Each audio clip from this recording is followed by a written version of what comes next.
मेरे एक नाटक के गुरु हुआ करते थे। वो हमेशा कहते थे मुझसे कि जिंदगी में सफलता पाना कोई बड़ी बात नहीं है। सफलता आज नहीं तो कल इंसान को मिल ही जाती है। जिंदगी में सफलता को पचा जाना ये बड़ी बात होती है। उन्होंने कहा कि कई लोग तो ऐसे होते हैं संसार में जिनको प्रकृति सफलता तो दे देती है, लेकिन उस सफलता को पाने के बाद उनके कदम ऐसे गलत पड़ते हैं कि वो सफलता को पचा नहीं पाते। जब इंसान के पास पद आता है, पैसा आता है, पावर आता है, तो वो अलबलाता है। सफलता हर किसी को नहीं पचा पाता, हर कोई नहीं सफलता को पचा पाता।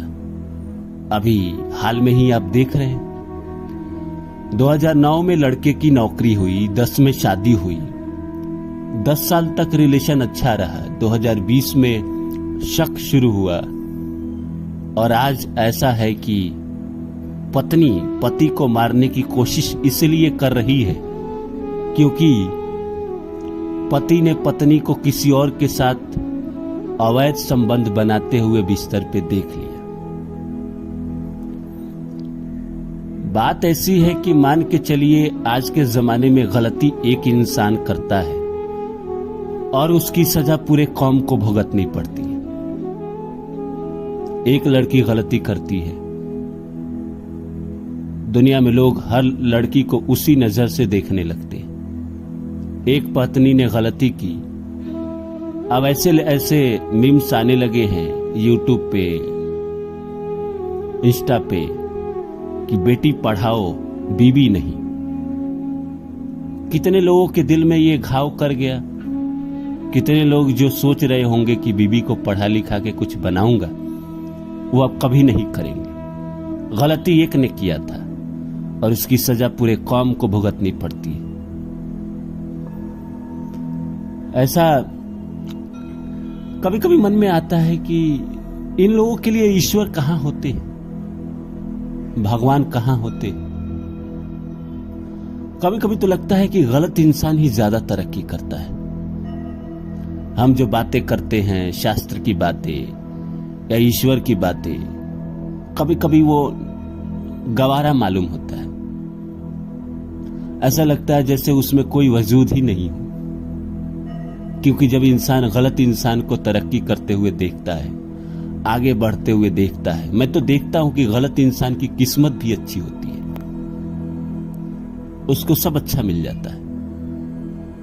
जो इंसान सीधा साधा होता है, दिल का सच्चा होता है, भगवान के भरोसे जीने वाला होता है, भगवान उसी को कष्ट देते हैं, उसी को परेशान करते, उसी को रुलाते हैं। लड़के ने पूरी मेहनत, पूरी शिद्दत के साथ लड़की को पढ़ाया। कहीं ना कहीं लड़के की बातचीत से तो मुझे यही लगा कि लड़का सीधा साधा है और 10 साल तक उसका प्रेम बना रहा। जब तक लड़की एसडीएम नहीं बनी थी तब तक प्रेम बना रहा, प्रेम अटूट रहा।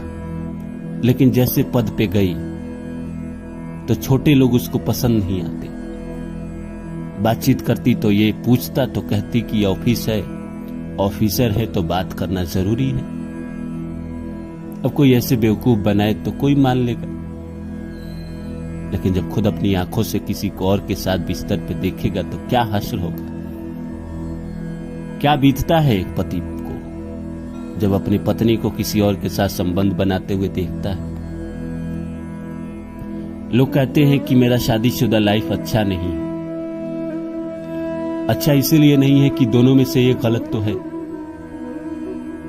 एक को भोगना ही पड़ेगा। और ये दुनिया के नियम है भाई साहब, कर्म का फल तो भोगना ही पड़ेगा। आपने कर्म गलत किया है, उसका फल आपको भोगना ही पड़ेगा। कर्म फल तो भोग ही रही है लड़की। आज सारे समाज में, सारे देश में उसके नाम का थू-थू हो रहा है। इससे बड़ा क्या कर्म फल भोगेगी। वो अलग बात है कि उसको कोई फर्क नहीं पड़ता, ऐसे लोगों को कोई फर्क नहीं पड़ता, लेकिन आज पूरा देश थूक रहा है उसके ऊपर। इससे बड़ा कर्म फल क्या होगा। हमें लगता है भगवान कुछ करते नहीं है। भगवान ने यही किया। भगवान जो कर सकते थे उन्होंने कर दिया। कहां बात पर्दे के पीछे थी। आज सारा देश जानता है, सारा देश थूक रहा है और एक के कारण पूरे समाज को, पूरे कौम को, पूरे लड़की को उसी नजर से देखा जा रहा है। किसकी गलती है? अब रही बात, कोई पूछेगा कि ये ईश्वर की मर्जी थी या फ्री विल था। ईश्वर की मर्जी होती तो सारे समाज के आगे, पूरे देश के आगे उसका थूथू नहीं होता। उसके कर्म फल थे, फ्री विल थे। ईश्वर फ्री विल देते हैं, कर्म करने की आजादी। दो रास्ते हैं आपके बीच, ईश्वर रास्ता लेकर आते हैं, एक अच्छा है एक बुरा है, तुम क्या चुनोगे?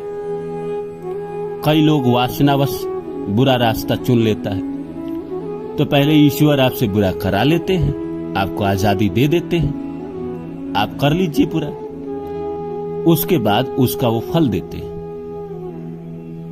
कई लोग कहेगा कि तो रोकते क्यों नहीं है? नहीं, क्यों रोकेंगे भाई?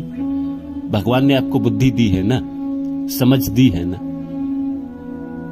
तो समझ जब दी है, बुद्धि जब दी है, तो आपको तो कम से कम सही रास्ते पे चलना चाहिए। एक इंसान जब पद को प्राप्त करता है तो उसको ये कोशिश करना चाहिए कि मुझे और बड़ा इंसान में बनना है, इससे बड़ा इंसान बनना है, मैं कैसे बनूं? ईश्वर से उसके लिए दुआ करनी चाहिए। गलत रास्तों पे भटकने के लिए इंसान पद को प्राप्त नहीं करता है।